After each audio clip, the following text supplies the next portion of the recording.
Here we are, our last final phrase that we're looking at with our what's love got to do with it. As we've worked through 1 Corinthians, the book in the Bible, chapter 13, the love chapter, we've been looking specifically at verses 4 through 8, and we're learning some things. We're learning about some things that we get to embrace, and we're learning about some things that we get to resist. And so today we're going to look at another phrase, an important phrase, and it's this: love endures all things. The word endure is actually a compound word. It combines the words for under and to remain. So under and remain, or maybe abide and continue, could be some other good words. So it literally means, endure means to remain under. To remain under. Paul is telling us love endures all things. In other words, we stick with it. We remain with it. We stay with it, even in difficult situations, for the sake of one another. It means that we don't seek our own escape as soon as there's an out when things get hard or when things get difficult. When others make things hard, we don't look for that easy way out. This is the long view of what love really is. It's a long perspective of what love really is. It means we're willing to stick with it. We're willing to take it. We're willing to hope for it. We're willing to desire. And really what we're desiring, what we're hoping for, what we're sticking through is seeing each other through the very end. Yeah, life is hard. It's difficult.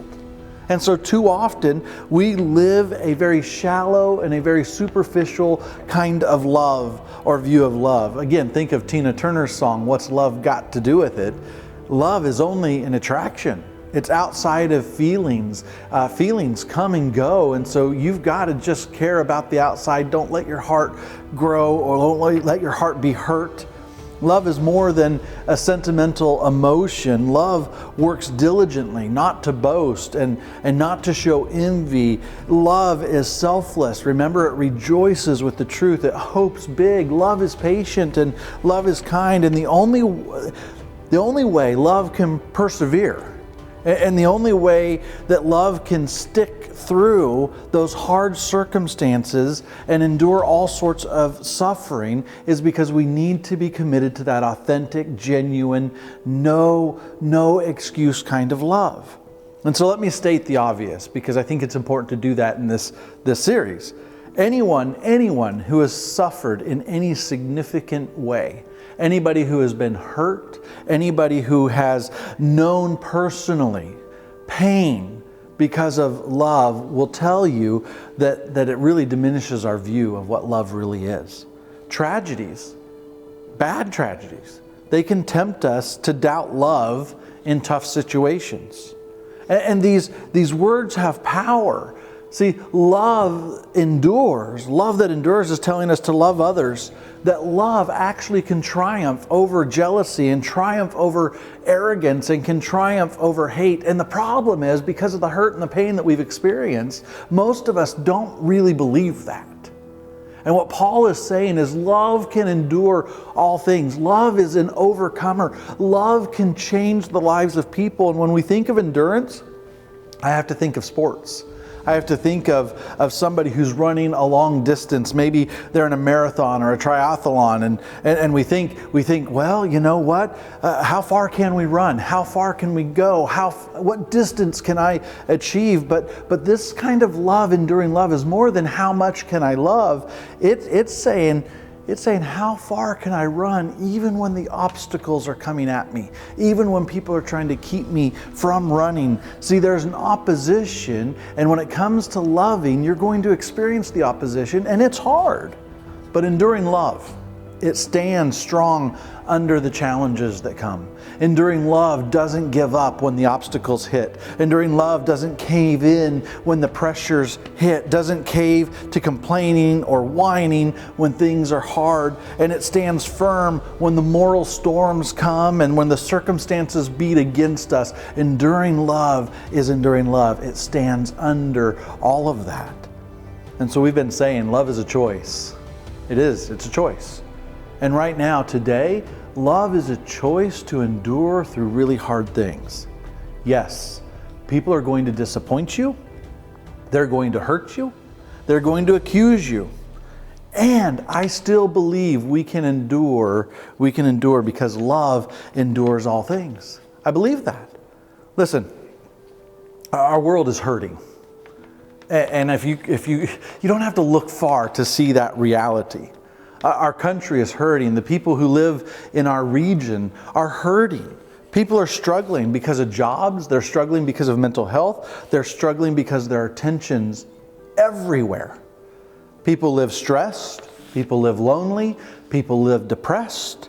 And so many of us around us are in the middle of some really difficult times or some hard circumstances, maybe even some heartbreaking circumstances. Some of you, as you listen to this, you might be falling apart. You might be grieving. You might be anxious. You might be angry. You might be hurt. And there's so many other emotions that you could actually be feeling.